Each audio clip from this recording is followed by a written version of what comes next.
अच्छा जी, कुछ short questions मैं आप लोगों के साथ डिस्कस करूंगा। मेन पर्पस इस वीडियो का ऑटम 2024 का एक क्वेश्चन है, बजटिंग का question number 6, managerial and financial analysis के पास पेपर्स का, वो हमें सॉल्व करना है। लेकिन उससे मैंने एक्सट्रैक्ट कर कर डेटा एक्सट्रैक्ट कर कर कुछ छोटे छोटे क्वेश्चंस बनाए हैं। अगर ये क्वेश्चंस हम देख लेते हैं तो हमारा स्पेसिफिक जो क्वेश्चन हमें सॉल्व करना है वो बड़े आसानी से सॉल्व हो जाएगा। सबसे पहले हम स्टार्ट करेंगे, हम कुछ ये छोटे छोटे क्वेश्चंस हैं इसको डिस्कस करते हैं, इसको सॉल्व करते हैं, इसको देखते हैं और फिर हम अपने मेन सवाल पर चलेंगे। तो आपके पास क्वेश्चन नंबर 1 आ रहा है जिसमें लिखा हुआ है production for the first quarter ending 31 December 2024 is budgeted at 20,000 unit 8,000 units, while production will be 12,000 units per quarter for the following 2 years। यानी कि एक सवाल है जिसमें ये लिखा हुआ है कि पहला जो क्वार्टर 31 दिसंबर 2024 को ख़त्म हो रहा है उसकी 28,000 की प्रोडक्शन होगी, और आने वाले जितने भी क्वार्टर्स क्वार्टर्स का मतलब 3 महीने, उसकी प्रोडक्शन 12,000 यूनिट्स होगी आने वाले 2 सालों तक। डब्ल्यू एल मेंटेन्स, कंपनी का नाम है W L, maintains an average inventory finish goods equal to 15 days sales of next quarter. Company जो है वो कभी भी जो क्लोजिंग स्टॉक होता है या जो इसकी इन्वेंट्री होती है वो अगले क्वार्टर के सेल्स के 15 दिनों के बराबर मेंटेन करती है। Assume 30 days in a month, आप एज्यूम करें कि एक महीने में 30 दिन है। Compute the sales units for each of the 3 quarters, आपको 3 क्वार्टर्स के सेल्स के यूनिट्स कैलकुलेट करने हैं, अक्टूबर से दिसंबर वाला क्वार्टर, जनवरी से मार्च वाला क्वार्टर और अप्रैल से मई वाला क्वार्टर। अब देखें, आपके पास सवाल में प्रोडक्शन ऑलरेडी दी हुई थी। आपके पास पहले क्वार्टर की प्रोडक्शन 28,000 और आने वाले जितने भी क्वार्टर्स हैं उन सारे क्वार्टर्स की जो प्रोडक्शन है ना वो 12,000 यूनिट्स की दी हुई थी। ये सवाल के इनिशियल जो आपके लफ्ज हैं उसमें ये लिखा हुआ है कि पहले क्वार्टर की जो प्रोडक्शन है वो 28,000 होगी और आने वाले सारे क्वार्टर्स की जो प्रोडक्शन होगी वो 12,000 12,000 12,000 होगी। ठीक है जी। अच्छा, उसके बाद फिर एक और चीज़ जो सेकंड क्लॉज में लिखी हुई थी वो ये है कि हमेशा मेरी जो इन्वेंट्री होगी वो सेल्स के 15 दिनों के बराबर होगी। अब जब इन्वेंट्री हमेशा सेल्स के 15 दिनों के बराबर होगी यानी कि ओपनिंग क्लोजिंग इन्वेंट्री की वैल्यू कांस्टेंट होगी, एक ही जितनी होगी, और प्रोडक्शन हमेशा 12,000 यूनिट्स होगी पहले क्वार्टर को छोड़कर, तो अगर हम ये बात करें कि भाई हमारे अप्रैल से जून वाले क्वार्टर की सेल्स कितनी होगी ना, तो वो 12,000 यूनिट्स होनी चाहिए। क्यों 12,000 यूनिट्स होनी चाहिए? इसलिए 12,000 यूनिट्स होनी चाहिए क्योंकि अगर प्रोडक्शन कांस्टेंट है, अगर ओपनिंग स्टॉक कांस्टेंट है, अगर क्लोजिंग स्टॉक कांस्टेंट है, यानी कि आपके पास ओपनिंग क्लोजिंग स्टॉक तो चेंज नहीं हो रहा ना, आपके पास ओपनिंग क्लोजिंग स्टॉक हमेशा अगले क्वार्टर की सेल्स के 15 दिनों के बराबर ही होता है। तो आपको पता है यूनिट सोल्ड की इक्वेशन होती है opening stock at production minus closing stock is equal to unit sold. उसमें ओपनिंग स्टॉक उतना ही है जितना क्लोजिंग स्टॉक है। तो जितने यूनिट्स आप इफेक्टिवली प्रोड्यूस कर रहे हैं वही यूनिट्स आप सेल आउट कर रहे होंगे। जितनी यूनिट्स की आपकी प्रोडक्शन है उतनी ही यूनिट्स जो है वो आप बेच रहे होंगे, और यही बात मैंने यहाँ पर कमेंट्स में भी लिख दी है। As production and inventory is constant and sales must be equal to production.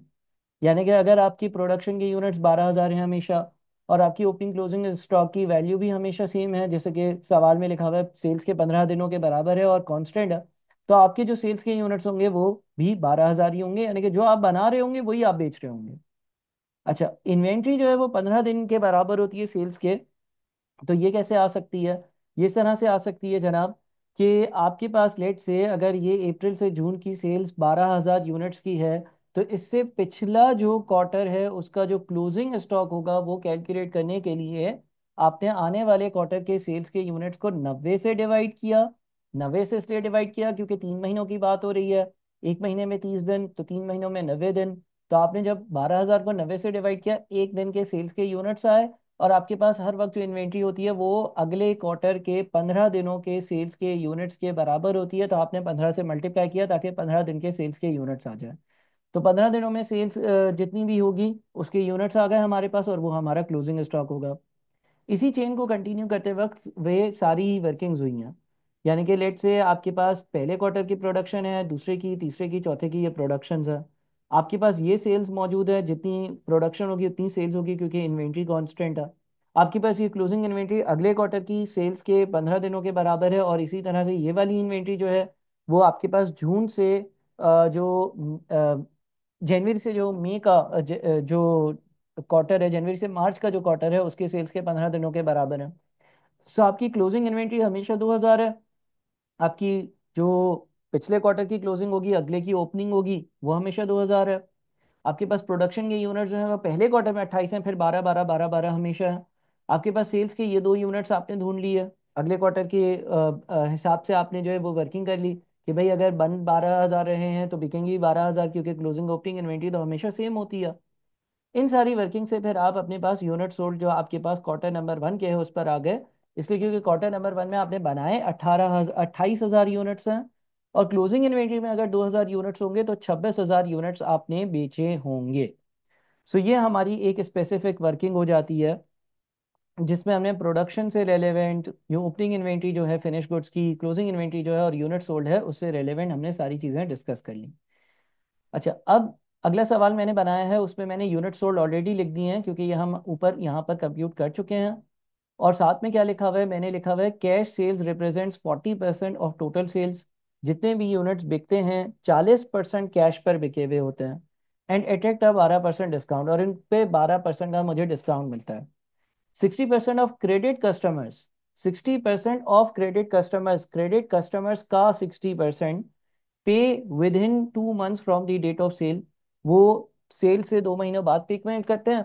वाले remaining customers take an extra month to settle the account, और बाकी लोग जो है वो मजीद जो है वो 1 महीना लेते हैं।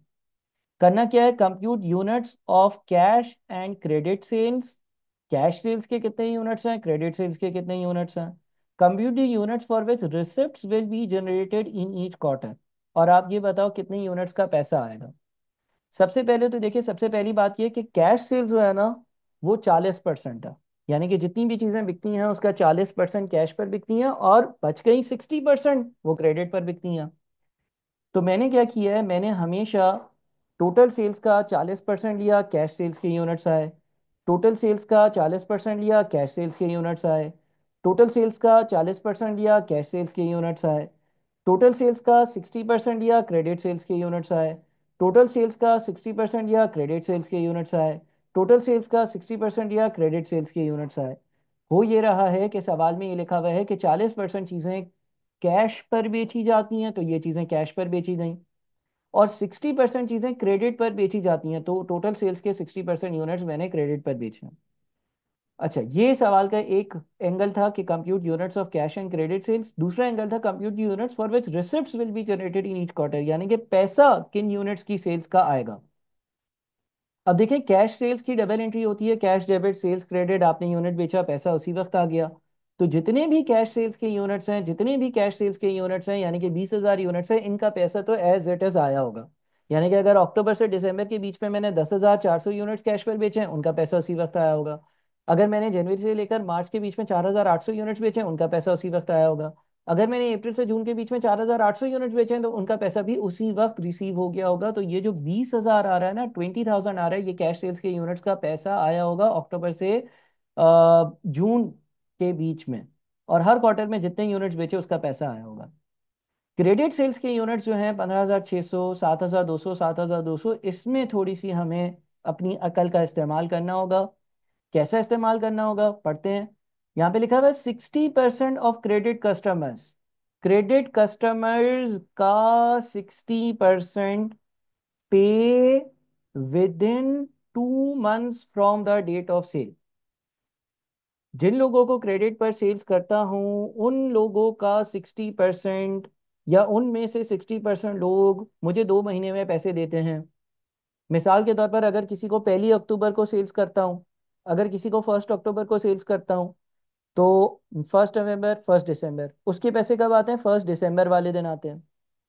While the remaining customers take an extra month to settle the account, और क्रेडिट सेल्स के 60% की तो ये बात हो गई, बाकी जो 40% है वो मजीद 1 महीना लेते हैं। अब गौर से सुनिएगा, ये हमारे पास क्रेडिट सेल्स के यूनिट्स हैं, बिल्कुल। कब के, अक्टूबर से दिसंबर के, यानी कि कितने महीनों के हैं, 3 महीनों के। अक्टूबर के, नवंबर के, दिसंबर के। वापस से सुनाता हूँ, ये हमारे पास क्रेडिट सेल्स के यूनिट्स हैं। क्रेडिट सेल्स के यूनिट्स कितने महीनों के हैं, ये क्रेडिट सेल्स के यूनिट्स हैं अक्टूबर के महीने के, नवंबर के महीने के, और दिसंबर के महीने के, 3 महीनों के ये हमारे पास क्रेडिट सेल्स के यूनिट्स हैं। तो मैंने क्या किया, मैंने 15,600 को डिवाइड किया 3 से। 15,600 को 3 से डिवाइड करने से मुझे अक्टूबर के जो यूनिट्स हैं वो मिल गए। बात वापस से सुनिएगा, बात वापस से समझिएगा, बात वापस से सुनिएगा, बात वापस से समझिएगा। 15,600 यूनिट्स बिके हैं अक्टूबर, नवंबर और दिसंबर में। 15,600 यूनिट्स बिके हैं अक्टूबर, नवंबर और दिसंबर में। तो मैंने 3 से डिवाइड किया, मुझे अक्टूबर की यूनिट्स मिल गए सेल्स के। इसका 60%, इसका 60%, यानी कि 15,600 डिवाइडेड बाई 3 का 60% जितना भी बनता है, उन लोगों ने मुझे पहली दिसंबर को पैसा दे दिया होगा। जिसको मैंने पहली अक्टूबर को चीजें बेची होंगी, उसने पहली दिसंबर को पैसा दिया होगा 60% लोगों ने। हर कोई पैसा नहीं दे देता, 60% लोग जो है वो पैसा दे देते हैं। तो मैंने अक्टूबर से दिसंबर का जो क्वार्टर है ना, उसके नीचे 15,600 को 3 से डिवाइड कर कर 60% से मल्टीप्लाई किया।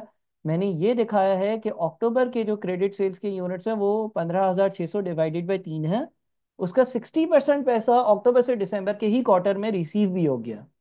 क्योंकि जिस 2 महीने बाद पेमेंट करते हैं ना, 60% लोग 2 महीने में पेमेंट कर देते हैं। तो किसी ने पहली अक्टूबर को चीज खरीदी और वो ये 60% में फॉल कर रहा है, उसे पहली दिसंबर को पैसे दे दिए। किसी ने दूसरी अक्टूबर को चीज खरीदी, उसने दूसरी दिसंबर को पैसे दे दिए। यही यहाँ पे लिखा हुआ था, 60% of credit customers pay within 2 months from the date of sale. तो अक्टूबर में जितने लोगों को भी सेल्स करी होंगी, उनके 2 महीने कब होते हैं? पहली अक्टूबर वाले के 2 महीने पहली दिसंबर को, दूसरी अक्टूबर वाले के 2 महीने दूसरी दिसंबर को, तीसरी अक्टूबर वाले के 2 महीने तीसरी दिसंबर को, चौथी अक्टूबर वाले के 2 महीने चौथी दिसंबर को।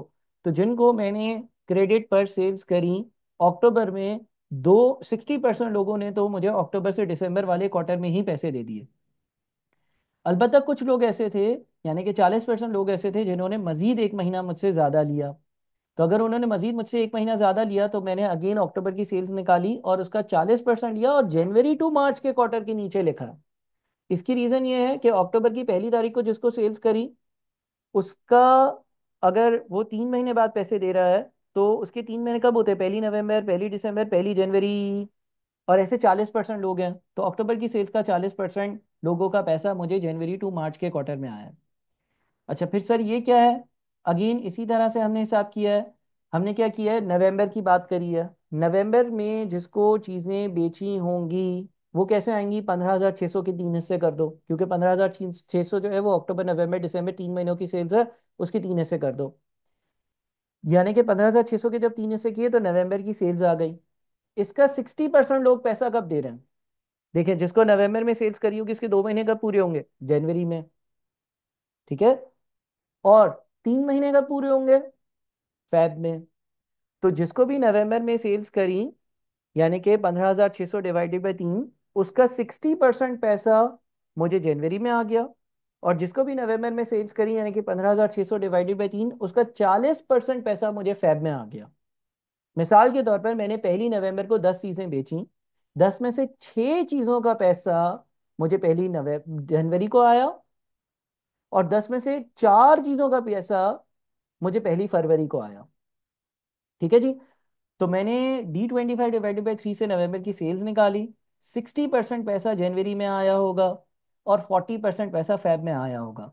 बहरहाल वो क्वार्टर जनवरी टू मार्च का ही बनता है, तो जनवरी टू मार्च की हेडिंग के नीचे ही जनवरी भी आ रहा है, फरवरी भी आ रहा है, तो एक ही साथ ऐड कर कर मैंने एक सिंगल जगह पर मेंशन कर दिया। इसी तरह से हम दिसंबर की बात कर लेते हैं। दिसंबर में हमने जो यूनिट्स बेचे, 15,600 डिवाइडेड बाई 3 से आ जाएंगे। अच्छा, अब दिसंबर में जिसको चीज़ें बेची हैं, उसके 2 महीने कब होंगे? उसके 2 महीने होंगे, दिसंबर पूरा गुजार दो, जनवरी पूरा गुजार दो, फरवरी में। तो दिसंबर में जिनको चीज़ें बेची उनका 60% लोगों ने फरवरी में पैसे दिए, और दिसंबर में जिनको चीज़ें बेची उनके 40% लोगों ने मार्च में पैसे दिए। अलबत्ता ये जनवरी टू मार्च के ही क्वार्टर में दोनों फॉल करते, तो ऐड करके लिख दिए। फिर जनवरी में जिनको चीज़ें बेची वो कैसे आएंगे? 7,200 चीज़ें मैंने क्रेडिट पर जनवरी टू मार्च के बीच में बेची हैं। इसका मतलब ये 3 महीनों की सेल्स है, इसको 3 से डिवाइड किया, 1 महीने की सेल्स आई। और 60% लोगों ने इसी क्वार्टर में पैसे दे दिए। यानी कि जिसको जनवरी में चीज़ बेची, उसने 2 महीने बाद फरवरी और मार्च मार्च में पैसे दे दिए। ऐसे 60% लोग थे। और जनवरी की सेल्स के 40% लोग ऐसे थे जिन्होंने अप्रैल से जून वाले क्वार्टर में पैसे दिए। अप्रैल से जून वाले क्वार्टर में पैसे कैसे दिए? ऐसे दिए कि जिसको पहली जनवरी को सेल्स करी और उसने लेट से सोचा कि मैं 3 महीने बाद पैसे दूंगा, ऐसे 40% लोग हैं ना, तो उसके 3 महीने कब पूरे होंगे? पहली फरवरी को 1 महीना पूरा हुआ, पहली मार्च को दूसरा महीना पूरा हुआ, पहली अप्रैल को तीसरा महीना पूरा हुआ। तो 40% ऐसे लोग थे जनवरी की सेल्स में से जिन्होंने मुझे अप्रैल से जून वाले क्वार्टर में पैसे दिए। इसी तरह से आप फैब की सेल्स की बात कर लेते हैं। जो फैब में आपने सेल्स करी है वो आप 3 से डिवाइड कर कर मालूम कर सकते हैं। 60% लोगों ने 2 महीने बाद यानी कि अप्रैल में पैसा दिया, और 40% लोगों ने 3 महीने बाद यानी कि मई में पैसा दिया। लेकिन दोनों अप्रैल से जून के क्वार्टर में आते हैं तो मैंने ऐड करके एक साथ लिख दिया। इसी तरह से मार्च की बात कर लेते हैं। मार्च में जिनको सेल्स करी, 60% लोगों ने मुझे मई में पैसा दिया और 40% लोगों ने मुझे जून में पैसा दिया। उसी लॉजिक के हिसाब से ये अप्रैल से जून के ही क्वार्टर में आता है, तो एक साथ मैंने इसको ऐड कर कर एक ही जगह पर मेंशन कर दिया। अच्छा, अप्रैल में जिनको सेल्स करी, देखिए अप्रैल में जिनको सेल्स करी ना वो कब पैसे देंगे। अप्रैल में जिनको चीजें बेची उसकी उसके यूनिट्स कैसे आएंगे, 7,200 के 3 हिस्से कर दो। 7,200 के 3 हिस्से इसलिए कर दो क्योंकि 7,200 जो है वो 3 महीने की आपके पास सेल्स के यूनिट्स है, तो उसके 3 हिस्से कर दो। अप्रैल की सेल्स आ गई। 60% लोगों ने पैसा 2 महीने में यानी कि जून में दे दिया होगा। बाकी 40% लोग पैसा कब देंगे, वो देंगे जुलाई में। अच्छा, वो मेरे एम्बेड से बाहर है, मुझे जून तक का बजट बनाना है। तो अगर वो जुलाई में पैसा देंगे तो वो जून में तो नहीं दे रहे, तो इसलिए मैं वो कंसिडर ही नहीं कर रहा। मई और जून वाले क्यों नहीं कंसिडर कर रहा, मई और जून वाले भी इसलिए कंसिडर नहीं कर रहा क्योंकि जिनको मैंने मई में या जून में चीजें बेची होंगी उन्होंने मुझे मई में या जून में तो पैसे नहीं दिए होंगे, उन्होंने जुलाई अगर अगस्त और सितंबर में पैसे दिए होंगे, तो वो मेरे एम्बेड से बाहर है। सो ये मैंने एक पूरी वर्किंग कर ली। इसका मतलब ये हो गया कि कैश पे जितने भी यूनिट्स बेचे थे उन सबके यूनिट्स के पैसे फौरन आ जाते हैं, उनके पैसे फौरन आए, और उनके पैसे फौरन आए यानी कि कैश सेल्स के जो 20,000 यूनिट्स है उनके पैसे उसी वक्त आ रहे हैं। इन्हीं 9 महीनों के अंदर आ रहे हैं। अक्टूबर से दिसंबर वालों के अक्टूबर से दिसंबर में, जनवरी से मार्च वालों के जनवरी से मार्च में, और अप्रैल से जून वालों के अप्रैल से जून में। लेकिन जिनको क्रेडिट पर सेल्स करी उनके पैसे रुक रुक कर आ रहे हैं, और किस तरह से कितने यूनिट्स के कब पैसे आ रहे हैं ये मैंने वर्किंग कर दी। और 24,240 यूनिट्स के पैसे अक्टूबर से जून के बीच में आए होंगे, हालांकि सेल्स ज्यादा है। देखें, अगर आप सेल्स देखें ना, अक्टूबर से जून की सेल्स देखेंगे तो आप इन तीनों को ऐड करेंगे, इन तीनों को ऐड करेंगे तो ये 30,000 यूनिट्स बनते हैं। मैंने अक्टूबर से जून के बीच में 30,000 यूनिट्स बेचे हैं, लेकिन अक्टूबर से जून के बीच में जिन यूनिट्स का पैसा आ रहा है वो 24,240 यूनिट्स हैं। इसमें वो वाले यूनिट्स नहीं हैं जिनका पैसा जो है, जो मैंने बेच तो अभी दिए हैं क्योंकि क्रेडिट सेल्स थी, लेकिन जिनके पैसे जो है वो जुलाई में या अगस्त में या सितंबर में आएंगे। ठीक है जी। सो इससे आपको ये पता चल जाता है कि भाई यूनिट्स जो सोल्ड थे उसमें से कितने कैश और कितने क्रेडिट थे, और फिर उसमें से कब किन यूनिट्स के पैसे रिसीव हुए हैं। अच्छा, फिर एक और क्वेश्चन है, क्वेश्चन नंबर 3 है, जो कि डायरेक्ट मटेरियल और रॉ मटेरियल से पर्टेन करता है। इसमें लिखा हुआ है direct material is purchase at the start of every quarter based on budgeted requirement for that quarter. Direct material her quarter के स्टार्ट में खरीदा जाता है जितना भी रॉ मटेरियल उस क्वार्टर में चाहिए होता है। अच्छा, प्रोडक्शन के यूनिट्स आपको ऑलरेडी मालूम है कि भाई इतने इतने यूनिट्स की प्रोडक्शन करनी है। Direct material A required per unit, एक यूनिट पर रॉ मटेरियल ए कितना चाहिए होता है, 2 kg चाहिए होता है, और 1 kg 270 का आता है। Material is purchase from supplier Z T limited which offers 4 month credit period, और ये एक सप्लायर से खरीदा जाता है जो बोलता है 4 महीने बाद पैसे दे देना, 4 महीने के बाद आप पैसे देते हो। WL maintains an average inventory of raw material equivalent to 15 days consumption of next quarter। अगले क्वार्टर में जितना रॉ मटेरियल इस्तेमाल होना है इस क्वार्टर के एंड में मैं उसके 15 दिन का माल अपने पास रख लेता हूँ, और हमें एज्यूम करना है कि एक महीने में 30 दिन है। Compute quarterly consumption and purchases और रॉ मटेरियल, हर क्वार्टर में कितना रॉ मटेरियल कंज्यूम होगा और परचेज होगा ये आपको बताना है। और आपको ये बताना है कि compute the quarterly payment for purchase और रॉ मटेरियल, यानी कि हर क्वार्टर में आप रॉ मटेरियल को परचेज करने की कितनी पेमेंट कर रहे होगे। अब देखिए मैंने क्या किया, मैंने ऊपर से एज इट इज हेडिंग्स डाल दी, quarter wise, Q1, Q2, Q3, Q4। अच्छा, कंजम्पशन कैसे आएगी, गौर से देखिएगा कंजम्पशन कैसे आएगी। आपने अक्टूबर से दिसंबर के बीच में 28,000 यूनिट्स बनाए, हर यूनिट पर 2 kg मटेरियल लगता है, तो 56,000 kg जो है वो कंज्यूम हुआ होगा। आपने जनवरी से मार्च के बीच में 12,000 यूनिट्स बनाए, हर यूनिट बनाने में 2 kg लगता है, तो 24,000 kg कंज्यूम हुआ होगा। आपने अप्रैल से जून के बीच में 12,000 यूनिट्स बनाए, हर यूनिट पर 2 kg लगता है, तो 24,000 kg कंज्यूम होगा। आपने जुलाई से अप्रैल के बीच में 12,000 यूनिट्स बनाए, हर यूनिट बनाने में 2 kg लगता है, तो 24,000 लगा होगा। इस तरह से आपने जो है वो कंजम्पशन अपने पास मेंशन कर दी। अच्छा, क्लोजिंग स्टॉक कितना होगा। देखिए, क्लोजिंग स्टॉक के बारे में लिखा हुआ था कि अगले क्वार्टर में जितने यूनिट्स की जरूरत है, जितने केजीज की जरूरत है, उसके 15 दिन का माल मैं खरीद कर रख लेता हूँ। तो अगले क्वार्टर में 24,000 kg के कंजम्पशन है, 90 से डिवाइड किया तो मुझे पता चल गया एक दिन में कितना इस्तेमाल होगा, और 15 दिन के इस्तेमाल की वैल्यू निकालने के लिए 15 से मैंने मल्टीप्लाई कर लिया। इसी तरह से ये तीनों क्लोजिंग स्टॉक आए, यानी कि अगले क्वार्टर की कंजम्पशन को 90 से डिवाइड और 15 से मल्टीप्लाई कर कर। अच्छा, ओपनिंग स्टॉक कुछ भी नहीं होगा क्योंकि अक्टूबर में तो हमने बिजनेस स्टार्ट किया था, और जो पिछला क्लोजिंग है वो अगला ओपनिंग है, जो पिछला क्लोजिंग है वो अगला ओपनिंग है। लिहाजा आपके पास जो रॉ मटेरियल की परचेजेस है वो पहली बार 60,000 है। रॉ मटेरियल के कितना खरीदा होगा? 60,000 खरीदा होगा, क्योंकि 56,000 इस्तेमाल कर लिया, 4,000 क्लोजिंग में।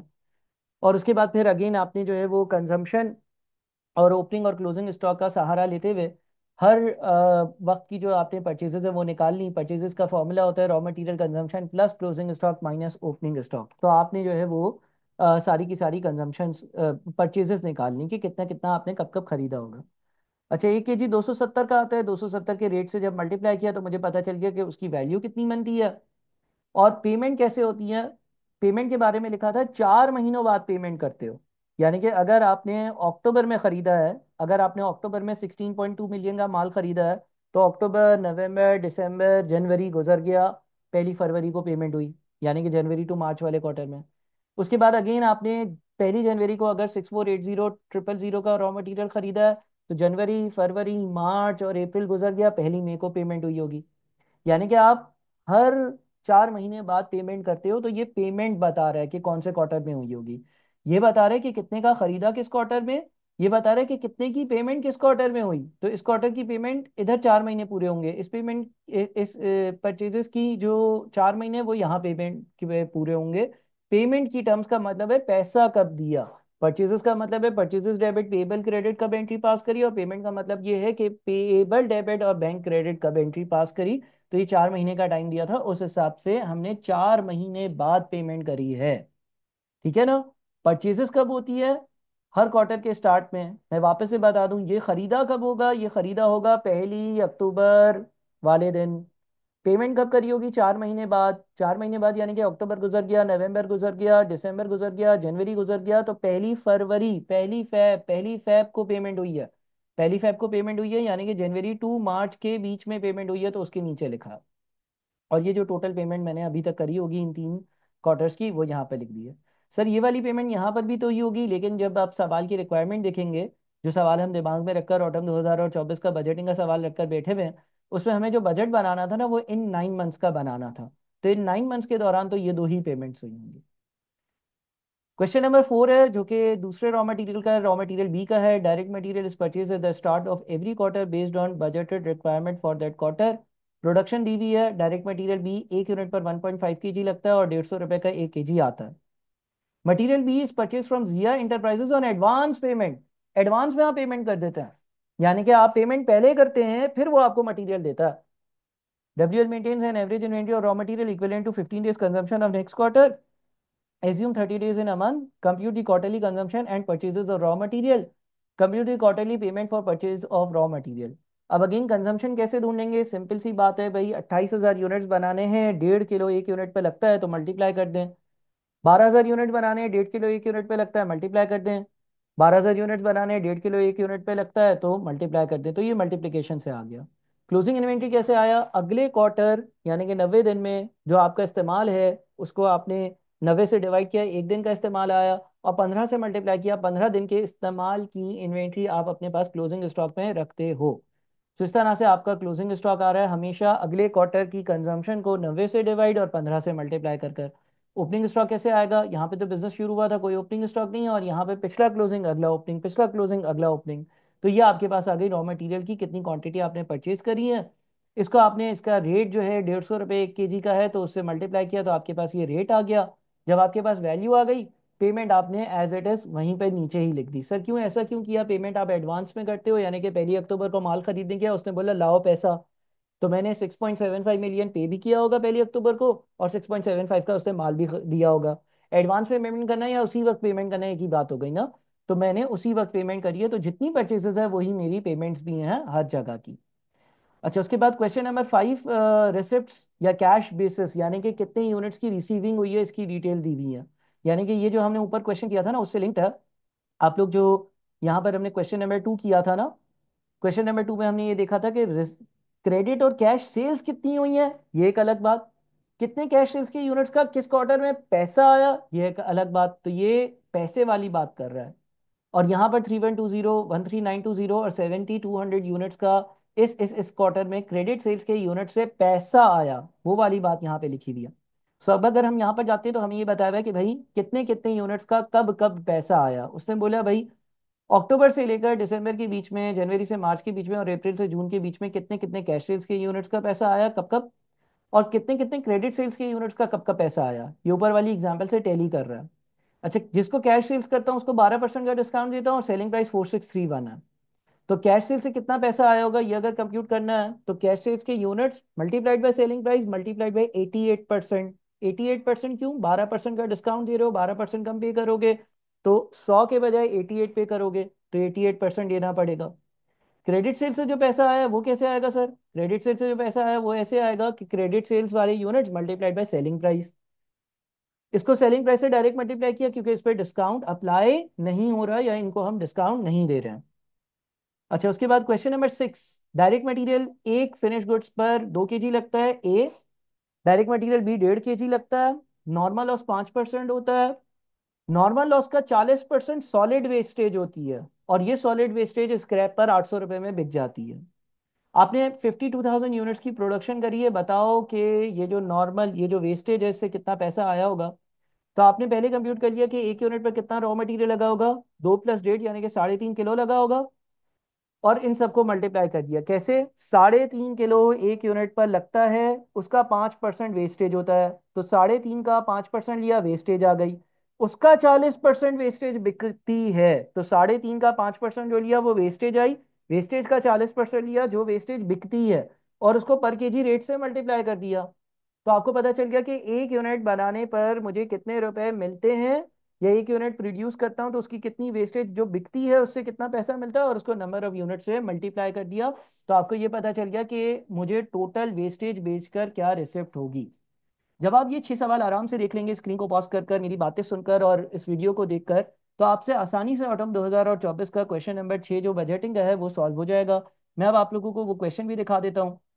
वो क्वेश्चन कैसा दिखता था, वो क्वेश्चन कुछ इस तरह का दिखता था, और इसकी जितनी भी ट्रीटमेंट्स थी वो मैंने ब्रेक कर कर आप लोगों को एक्सप्लेन कर दी हैं।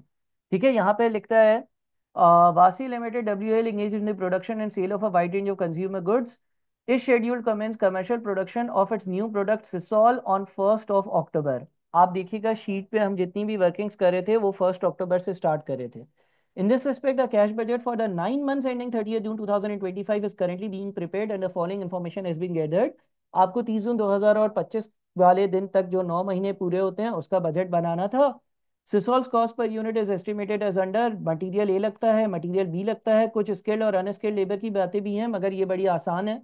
इसको आपने आवर्स को रेट से मल्टीप्लाई करना है तो आपके पास कॉस्ट आ जाएगी। वेरिएबल फैक्ट्री ओवरहेड्स 200 रुपये पर लेबर आ रहे हैं। अच्छा, लेबर आ रही है कि यूनिट पर 2 और 3 यानी कि 5 लगते हैं। फिक्स फैक्ट्री ओवरहेड 16 मिलियन रुपए के हैं जिसमें से 2.5 मिलियन डेप्रिसिएशन है। Depreciation is a non cash expense, it is never paid, तो आपने इस चीज का ख्याल रखना होगा अपना कैश बजट बनाते वक्त। पॉइंट नंबर 2 में लिखता है direct material is purchase at the start of every quarter. Direct material her quarter के स्टार्ट में खरीदा जाता है। Material is a is purchase from supplier ZT limited which offers 4 months credit period. हमने इसकी ट्रीटमेंट देख ली कि अगर मटेरियल जिससे खरीदते हैं वो 4 महीने का मुझे क्रेडिट देता है तो क्या होगा।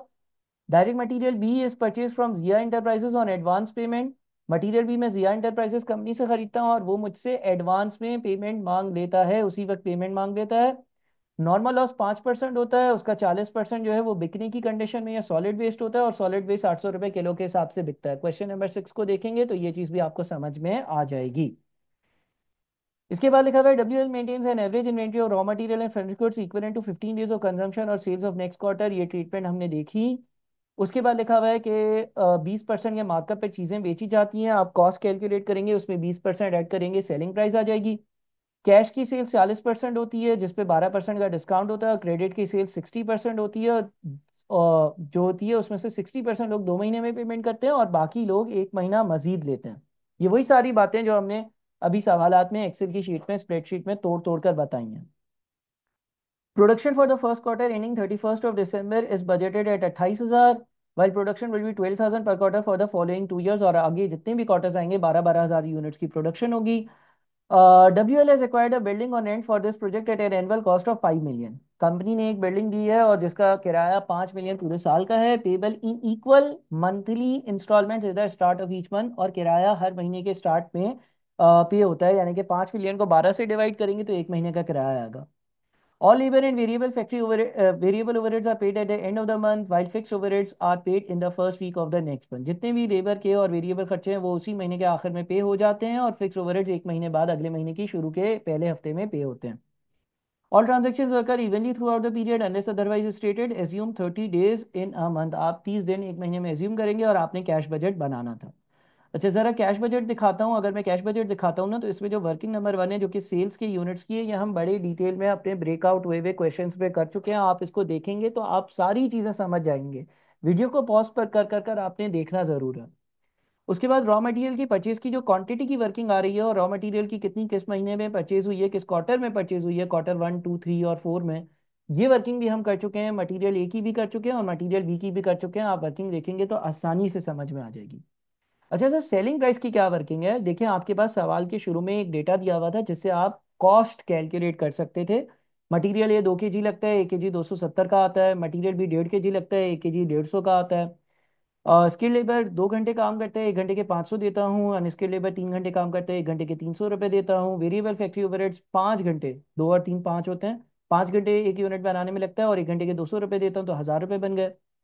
3.5 किलो मटेरियल एक यूनिट पर इस्तेमाल होता है, जिसका 5% वेस्टेज होता है, जिसका 40% वेस्टेज बिक सकता है और 800 रुपये फी किलो कमा कर दे सकता है।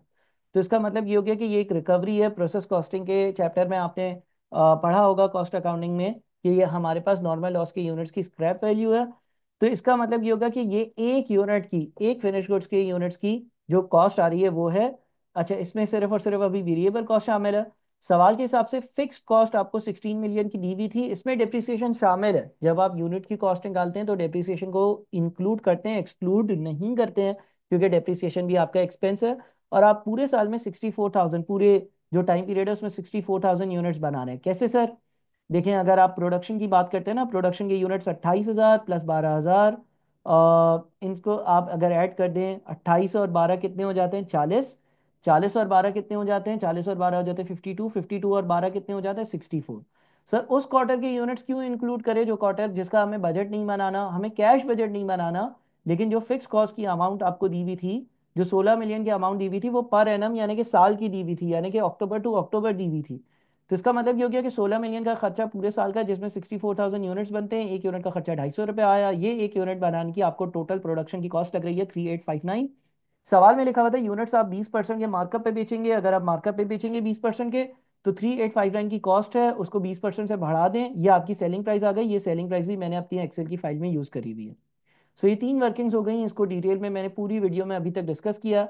मेन बजट पर आते हैं। कैश सेल से जितनी रिसिप्ट्स आ रही हैं, एक्सेल की फाइल में ये अमाउंट 8,50,5,600 की आपको आसानी से मिल जाएगी।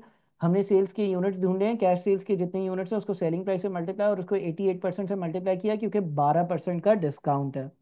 क्रेडिट सेल्स के यूनिट्स जिससे पैसे आ रहे हैं, जितने टाइम का बजट बनाना है, वो भी हमने डिस्कस करे हैं, और उसको सेलिंग प्राइस से मल्टीप्लाई करते हैं तो हमारे पास कैश सेल से जो पैसा आएगा वो आ जाएगा। जो वेस्टेज है उसके जितने भी यूनिट्स हैं, उसके उससे जो पैसे आ रहे हैं, वो क्वेश्चन नंबर 6 जो आखिरी क्वेश्चन था उसमें डिस्कस किया हुआ है। यानी कि ये तीनों वर्किंग्स मैं आपसे एक्सेल की फाइल में एक एक कर क्वेश्चन क्वेश्चन क्वेश्चन में डिस्कस कर चुका हूं। आप जब उसको देखेंगे तो समझ जाएंगे। मटीरियल ए की कॉस्ट कैसे आएगी? मटेरियल ए का जितना भी इस्तेमाल है वो हम कैलकुलेट कर चुके हैं, और उसकी हमने जो पेमेंट की है इनफैक्ट वो भी हमने एक सवाल में कैलकुलेट कर लिए। देखें, 22,680 और मटेरियल बी की 12,150 है। मैं आपको ज़रा एक्सेल की फाइल पे दिखा देता हूँ। आपने जो है ना यहाँ पर ये 12,150 मटेरियल बी की पेमेंट और ये 22,680 मटेरियल ए की पेमेंट, ये भी कैलकुलेट कर चुके हैं। क्वेश्चन नंबर 3 और 4 में हमने इसको सीख लिया है।